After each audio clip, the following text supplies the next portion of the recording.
বাজারের রাজা আবুল কামাল শিউলি কাকু দস্য ঠেট বাজারের ভিতর আবুল একটা বড় বস্তা নিয়ে ঢুকছে।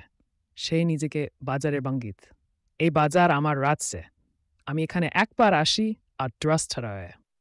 মাছওয়ালা তরকারিওয়ালা সবাই আমাকে চিনে। কমল পাশ দিয়ে হেঁটে আসছে।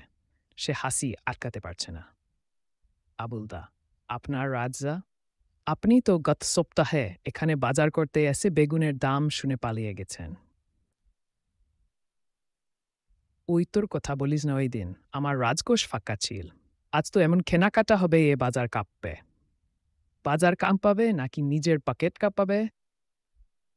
দস্যুয়া মাছের দোকানের সামনে আবুল এক বড় মাছের দিকে তাকিয়ে আছে।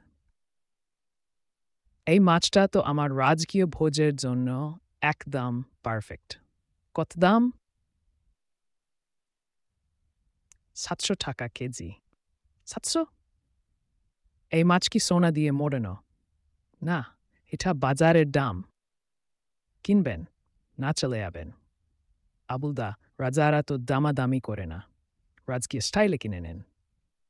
আরে